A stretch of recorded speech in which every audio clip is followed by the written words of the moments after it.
All right, welcome everybody. I am Mark Levecki. I am the McDonald Research Fellow at the McDonald Center for Theology, Ethics, and Public Life here at the University of Oxford, or Oxford University, Christ Church College. And I am also the editor at large for Providence Magazine, a journal of Christianity and American foreign policy. And I am here with my friend and collaborator, Timothy Mallard, who is a chaplain and a colonel in the U.S. Army. Timothy, thank you for being here. My pleasure. Could you introduce yourself briefly? Where are you and what are you doing? Well, yes. So, as Mark, as you said, Chaplain Timothy Mallard, I'm the command chaplain for United States Army Europe and 7th Army, very historic command, which continues to oversee all U.S. Army forces across the 53 countries of the European theater of operations. Um, and I'm stationed at our headquarters in Wiesbaden, Germany. And so this is my fourth assignment in Germany. And by the time I conclude my military career, I will have spent a full one-third of my career, pushing 11 years stationed here in this country and in this theater. And by the way, just as a disclaimer, as Mark knows, I have to say that even though I'm in uniform, all my remarks today are completely my own. They don't in any way represent policy or thoughts or positions of the United States Army Chaplain Corps, the United States Army, or the Department of Defense. They're purely mine for the sake of our professional edification and discussion today. Fantastic. I always Happy to answer anything. very good. I, uh, I do just as a aside. I do think it's wonderful that our government allows you in uniform to speak freely, with a disclaimer. But that's a part of the beauty of, I think, a free society. Yeah. So I agree.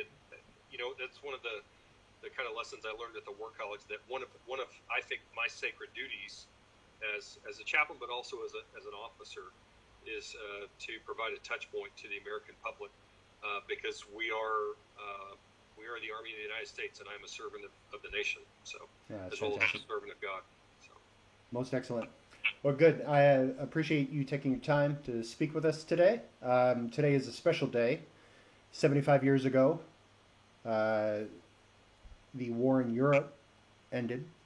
yes, Yesterday, Germany unconditionally surrendered. Today, I believe it went into effect at what 11:01 p.m. tonight, Central mm-hmm. European time. Mm-hmm. The war in Europe ended. Right. What's that mean? What's that mean to you as a man in the profession of arms? What's that mean for where you're stationed? Well, obviously, in a very real sense, in a sort of tangible sense, I'm still here. we, Right. we are still here as an outgrowth of that, of even the end of that conflict. Today, here in again U.S. Army Europe, we have just over 33,000 Army soldiers stationed across or conducting operations in those 53 countries with our partner nations and allies. We have almost 90,000 family members who live here in Europe, who are accompany those soldiers. For the U.S. Army Chaplain Corps, we have almost 350 chaplains, religious affairs specialists, Department of the Army civilians who provide religious support for those people. All of that effort is an outgrowth of the conclusion of World War II. Hmm. So there's a very real sense in which we remain tied to that conflict, um, and, and we feel that very keenly. I personally and professionally feel that every time I conduct a memorial service or ceremony at the theater or at the strategic level at some of the sacred sites of, of that conflict that came out of that conflict for our forces, including uh, in Belgium at the Battle of the Bulge, including St-Avold, France, including Normandy, Hmm. obviously. We have cemeteries and memorials all over Europe now under the professional stewardship of the American Battle Monuments Commission, who is just the organization is just phenomenal in the dedication that they exhibit in caring for and tending those graves and helping contemporary Americans visit those sites to look up family members who fell here in Europe. But at any rate, every time I do one of those ceremonies or visit one of those places, to me that's a sacred touchstone. Again, back to that service. So my current assignment is a linkage to that conflict. There's no doubt about it. But Augustine said that one of the capacities that makes us human is our ability to remember. And I think that's obviously true not just on an individual, but on a societal whole. And it's places like that I feel very deeply in terms of being a touch point or a touchstone to that conflict as well. No, I think that's great. I highly encourage every American, if you get the chance to go to any of those sites there that I mentioned, or the ones in Luxembourg or Belgium or England, they're just very, very moving places. No, I think that's right. I want to talk more about the work that you've done with that, but just in my own experience, growing up, there was always a picture in my grandfather's house of my paternal grandparents, and in the picture, on the wall behind my paternal grandparents are their 4 children, all arrayed differently on the wall, and all the boys are in military uniforms. Right. Because that was the generation, except one son who died of a botched tonsillectomy, but the others were all in uniform, including my Uncle Ed. And my Uncle Ed I knew because there was also a picture of him in his uniform in my paternal grandparents' house, and he had died. He was a gunner on one of the bombers leaving Italy, and on one of his missions, an Italian saboteur had placed a detonation device, and on takeoff the plane exploded. And so I always knew about my Uncle Ed, and I always heard the stories. But growing up, I always associated in my mind that my Uncle Ed was the same age as my grandmother, because it was her brother. And so as my grandmother aged, so did my mental picture of Uncle Ed. And it wasn't until only about 5 years ago that I went to Arlington National Cemetery and finally visited the grave of my Uncle Ed, that I saw his birth date, and I saw his death date, and I realized that I was twice his age. That my Uncle Ed, was just right. a boy, right? When he died. But then you look around at the graves on either side, and you realize, no, he was an old man compared to these guys. Mm-hmm. So as a sergeant, he would have been looked up to as an old timer. Right. And being there in a physical place where these boys were remembered drove an aspect of that war home to me that I hadn't been able to access in any other way. So yeah, I think the battlefield memorial projects are incredibly important. By your encouragement, I took my family to Normandy some time back, an incredible experience. You've got a lot of connections to Normandy. Right. At the 75th anniversary, the commemoration of the 75th anniversary, you read the benediction. Tell me about that whole experience. Well, so again, that cemetery is tended by and stewarded by the American Battle Monuments Commission, and their secretary, the Honorable William Matz, contacted me and asked me if I would be willing to pray at that event, and of course I accepted.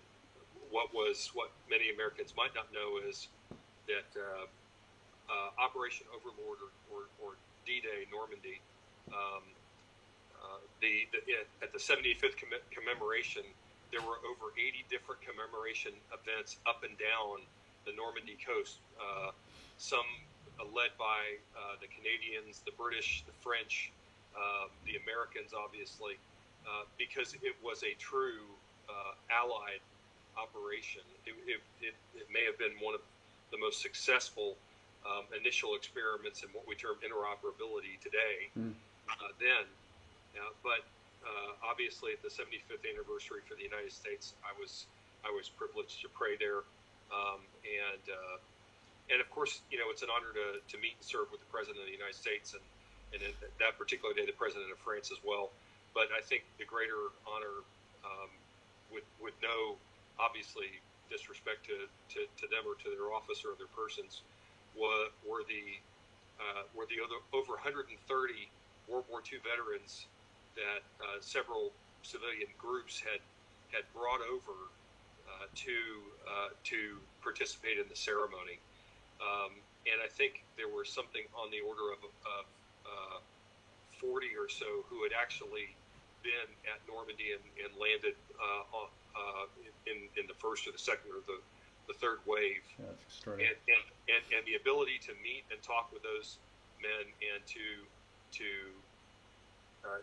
have a connection with them, obviously to thank them, but to hear their stories and give them a chance to voice their experiences was just profound.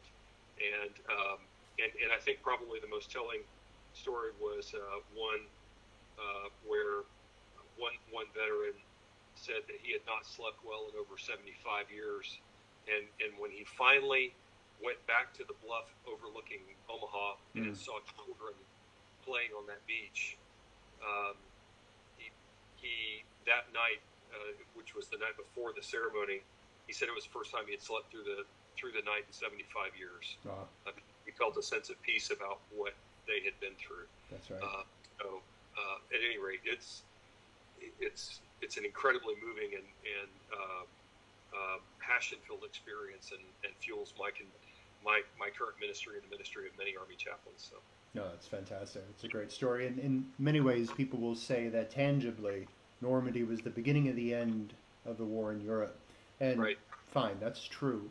But more abstractly, perhaps, the beginning of the end began when, the first ally said no to Hitlerism.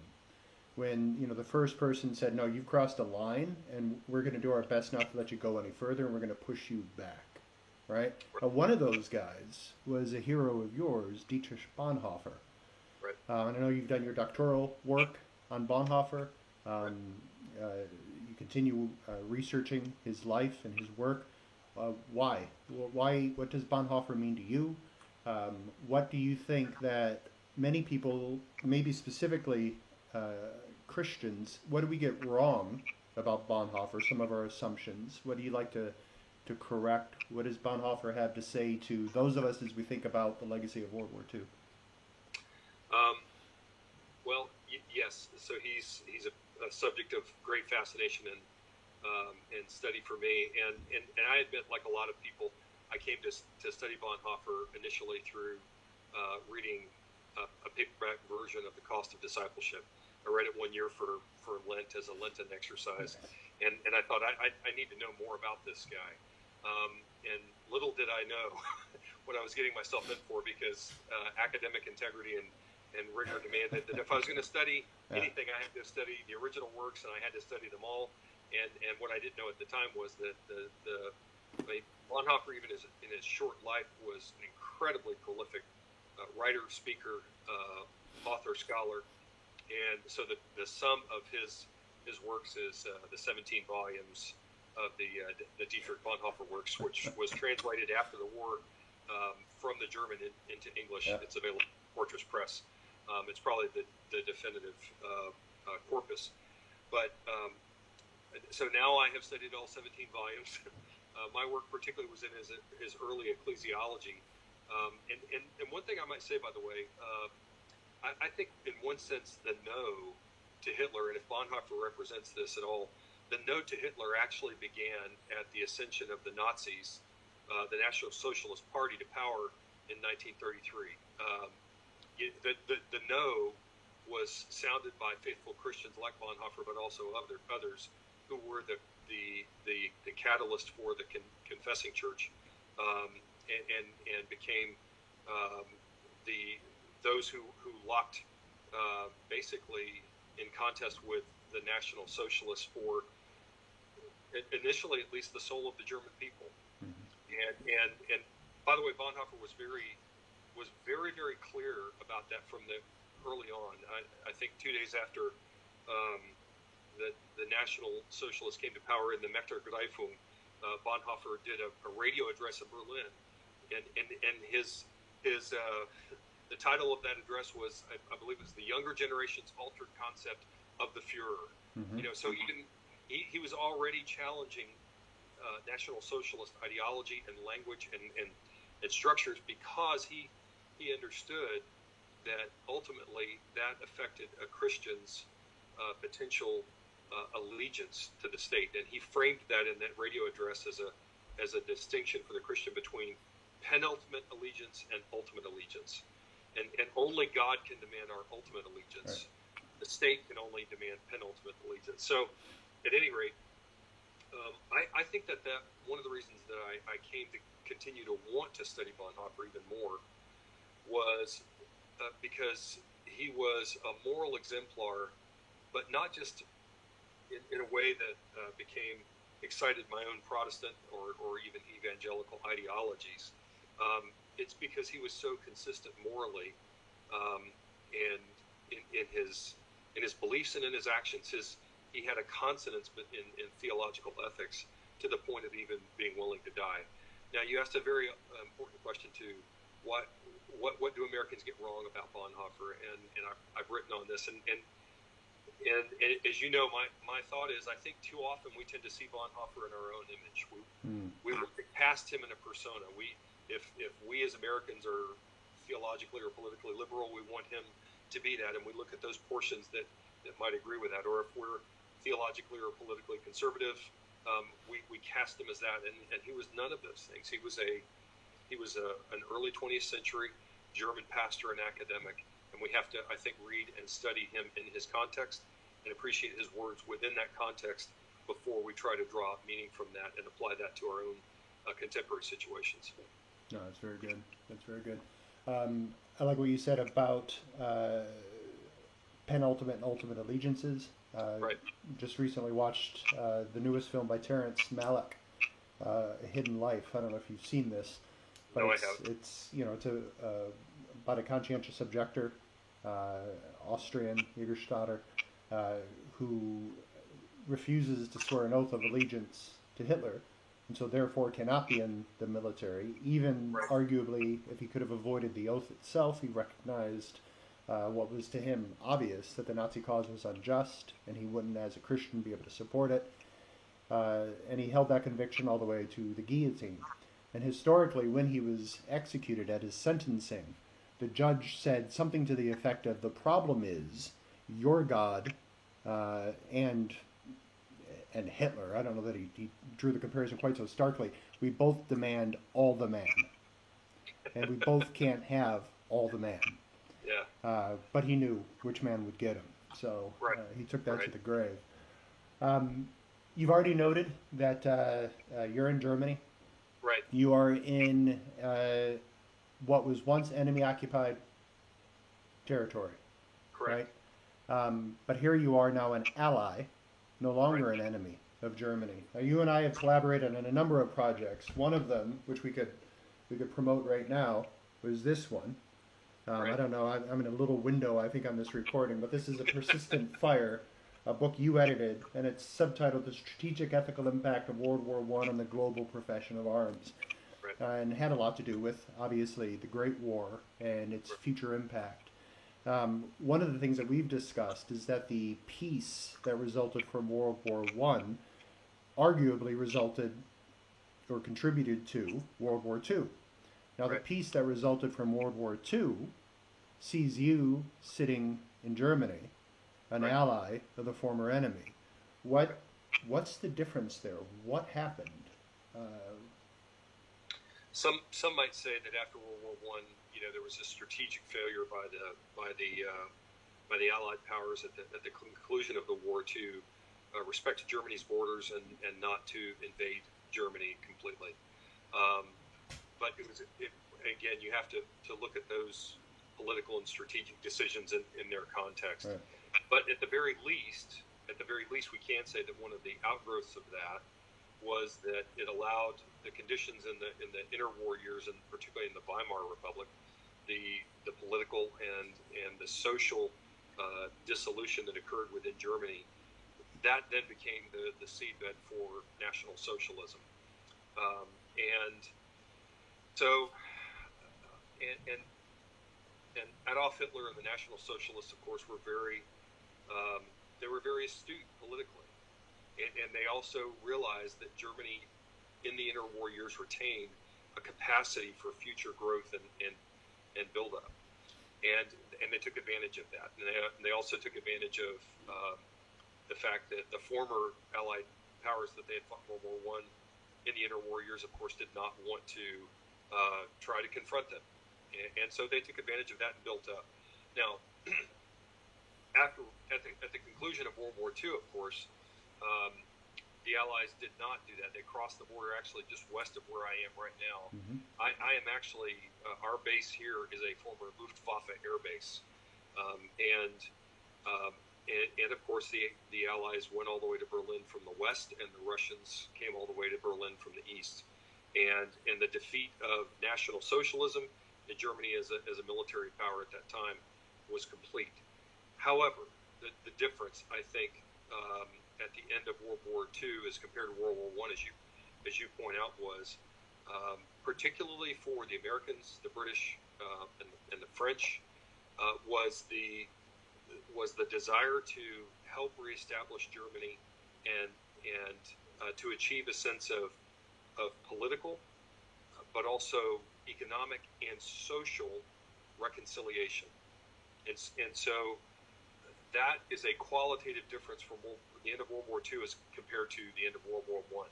It's analogous, I think, if one could draw a rough conclusion, to the conclusion to the end of the American Civil War. Right. President Lincoln understood that only by reconciling with the former Confederate forces and the former Confederate States of America, that America as a whole could heal and then achieve a new sense of growth. I think that's roughly what happened at the end of World War II. Here in Europe, it certainly happened in Japan at the end of World War II. Right. It happened in Korea at the end of with the establishment of the Korean Armistice in 1953. That marks American foreign power, or the exercise of American power in diplomacy, and we have to perhaps follow Clausewitz that war remains an instrument of policy. That is a qualitative difference between the way Americans fight and conclude wars generally than other nations. And I think that's been the genius of the American and French and British and German ability to work together as allies, particularly within the North Atlantic Treaty Organization, even today. That's brilliant. I mean, it demonstrates the validity of the idea in just war framing that the end of war can actually be peace. Exactly. A rightly ordered peace, I think,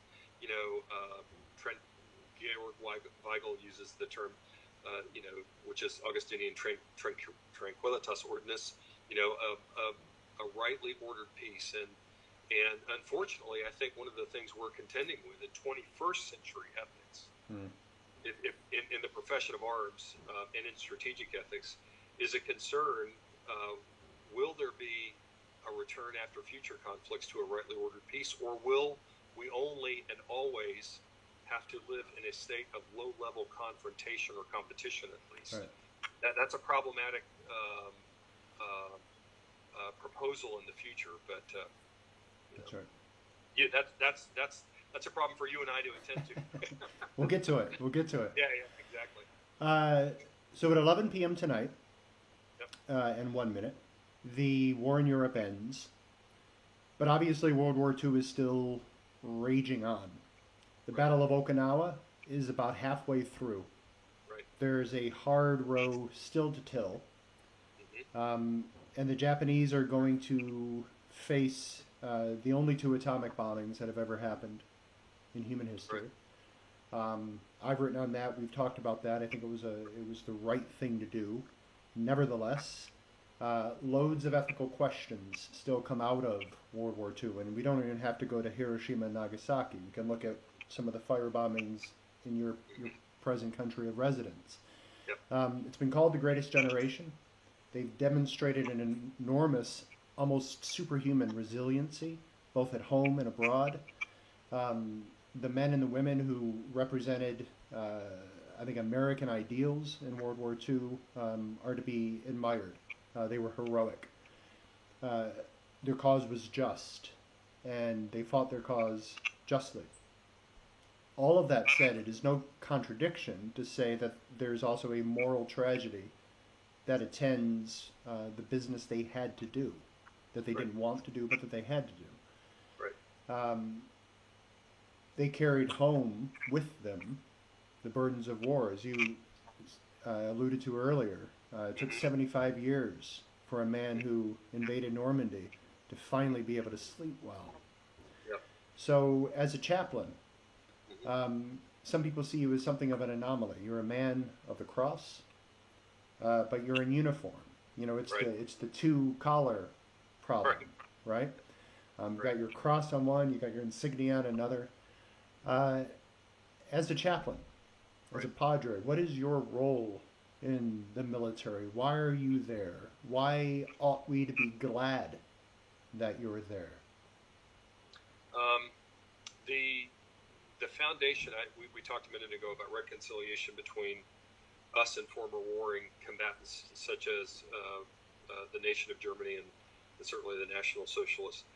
But the foundation of reconciliation, I think, is going to come in a post-war conflict in a shared an understanding of shared values, and even today, that one of the shared values that's absolutely critical to contemporary Germany and to the contemporary United States remains the free exercise of religion. For us, that's a phrase that comes from the First Amendment to the Constitution and the Bill of Rights. The Germans don't have a First Amendment, but they have the same concept of the free exercise of religious belief. They've enshrined it in their post-war constitution. Other countries have as well, and I think because there's a recognition by contemporary political leaders of the truth that Alexander Solzhenitsyn said, wrote so eloquently about in his prose and his fiction, and that is that the soul of man, the soul of woman, the soul of a person is the foundation to political liberty. That political liberty on a social sense, on a national sense, can only be upheld when people are free in conscience, free to make right decisions, free to make wrong decisions, but free in their spirit before they can be free in the body politic. So, at any rate, I exist in the military, and chaplains exist in the military to uphold an American soldier or family member's right to the free exercise of their religious beliefs. I continue to contend that is critical to the functioning of a healthy democratic polity for America or for other countries. That notwithstanding the fact that religion in the West, again, harkening back to Solzhenitsyn, who was very, very critical of the spiritual, what he viewed in the late 70s and early 80s as the spiritual apathy and decline of the West.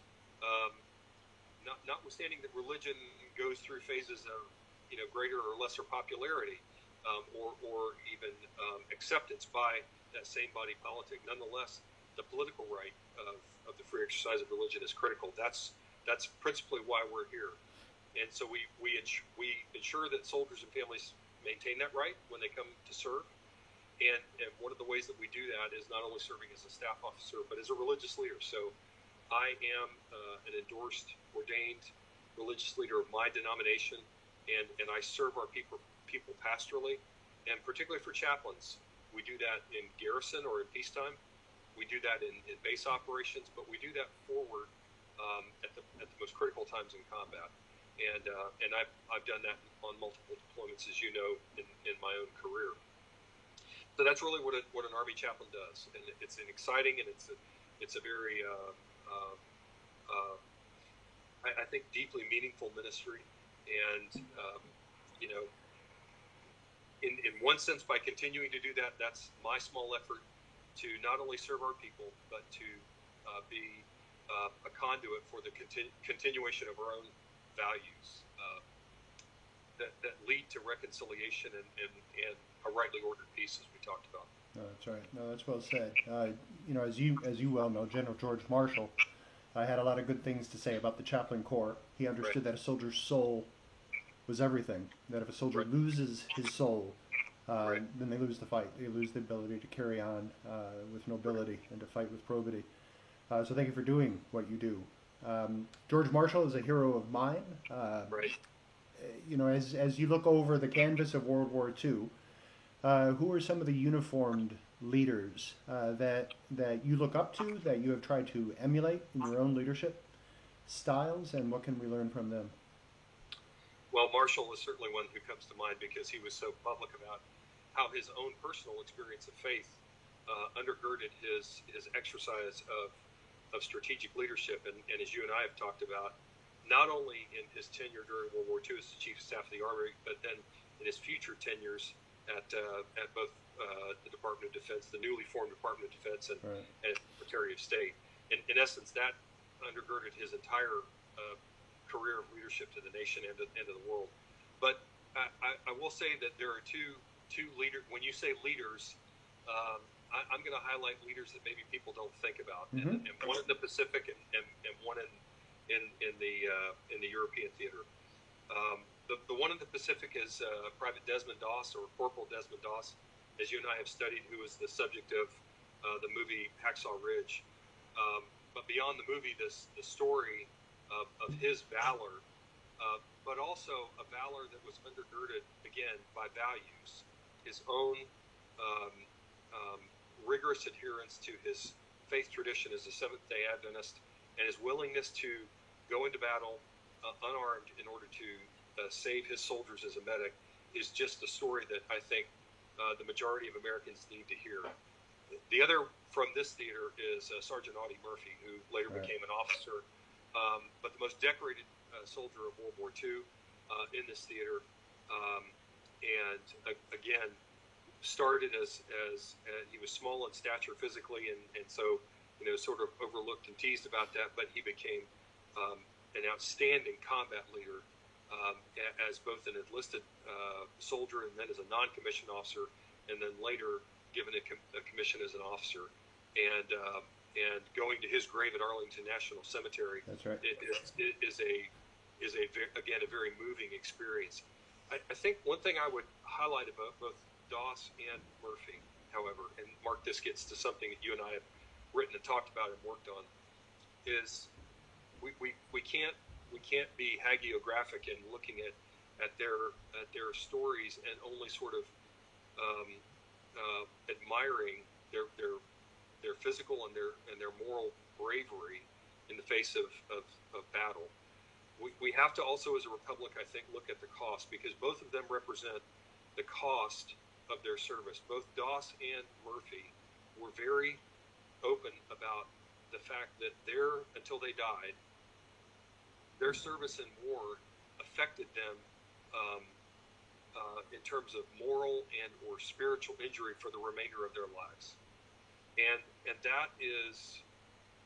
that should be a sobering, I think, reminder to us as a nation that before we commit forces to battle, we have to be willing to not only assess the cost to the nation of those who will be physically wounded or die in war, but what cost will we incur as a nation for the veteran and then for his or her family after the war for the remainder of their lives? Are we as a republic willing to pay that? By the way, President Lincoln, in both his address at Gettysburg and then his second inaugural address, he touched on that coming out of the American Civil War, and he committed the nation to being willing to do that. I think that's a clarion call to us to recapture that as a part of our decision making to go to war as a nation in the future. If Corporal Doss and Sergeant Murphy, Audie Murphy, are anything to us, it's a reminder that the cost of war can end long after soldiers have left the battlefield, and yet that cost can still be worth paying, right, in pursuit of the price of freedom. That's right, and what I think that's incredibly well said. Doss in particular is surprising when you read about him, when you watch the movie, and you realize that whatever his religious sensibilities about the use of violence by Christians, he recognized that it was a justified cause and had to be fought. Right. And, so on the one hand, you've got Murphy fighting Hitlerism, you've got Doss, Japanese militarism, clear-cut cases of just conflicts, and Right. yet coming home with real spiritual burdens. Right. How much more so when the cause is sometimes even more vague, or when the enemy drags the battle among civilians and clothes themselves with children, shields Right. themselves with the innocent. How much more complex. Right. We've talked a lot about how society right now seems fairly ill-formed to be able to welcome these men and increasingly these women back from the combat zone, That's right. and That's to be able right. to give them a place where they can debrief, where they can be healed, where they could be welcomed back as hurting human beings. And Mark, you know how passionate I am about this subject, and how I think it's worth saying that for us as a nation and for us as American citizens, that has got to go beyond. Um, um, Let me just be candid. Platitudes such as "Thank you for your service." Sure.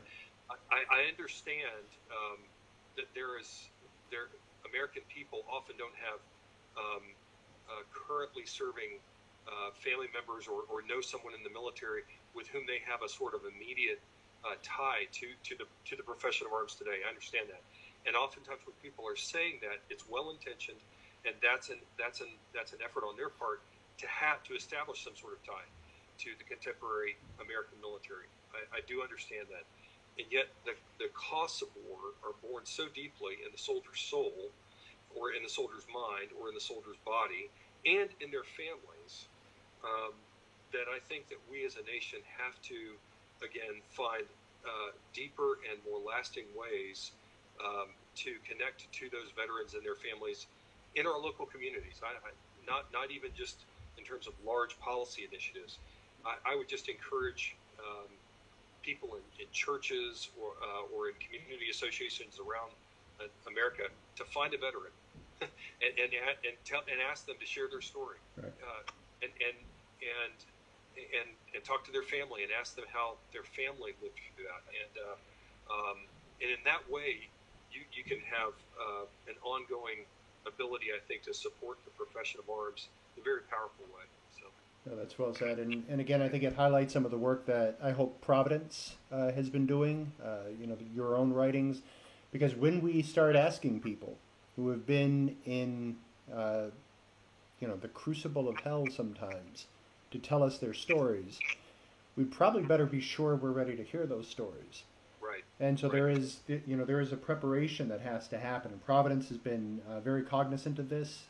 We're trying Right. to remind the Christian community Right. of our own moral theology, our own intellectual inheritance, to try to help us reconcile some of these complexities. How is it possible to love and to fight at the same time? And how is it that this man or woman coming back from the combat zone, how is it that their military vocation can be a divine calling? Right. And as we start to work these things out, maybe we won't be quite so traumatized by the stories that we hear. Yes. Yes. Yes. And able to have a real conversation. But Right. I've taken enough of your time, Chaplain. Thank you for it. My pleasure. Do you? It's an age of quarantine, but do you have any official, formal ceremonies happening today, or? Well, we are welcoming here in our headquarters our new chief of staff, who happens to be a German general officer, and we're glad to be able to welcome him. I will say that one of the things that's been very challenging for us in this COVID-19 environment is to think through, as chaplains and as religious affairs specialists, how do we not only provide ongoing worship services or counseling, but for soldiers or for civilians who might unfortunately pass away and die, how do we honor them, and how do we do that virtually? Because our whole concept of a memorial service or a memorial ceremony is predicated on in-person experience. So it's been a new challenge, but at any rate, the personnel that we have are getting after it and really doing some great jobs. We don't have any, thankfully, praise God, any memorial services or ceremonies today, just a welcoming ceremony for that new member of our team in our headquarters here. But other than that, we're much like everybody else. We're social distancing. We're maintaining, all the appropriate protocols to keep the force safe. And looking forward to the time we do pray. We do honestly pray for the end of the scourge of this virus upon humanity. No, absolutely, absolutely. Well, good. The readiness is all. I thank you for standing in a long tradition of men and women who have stood on freedom's wall. On behalf of my family and a grateful nation, thank you. Stay safe, be well. Tell your men and women that we think of them, we love them, and we appreciate all they do. So, will do. All right. Thank you, Mark. Appreciate it. God bless. Very good. Be well. Thank you. All right. Cheers. See you. Cheers.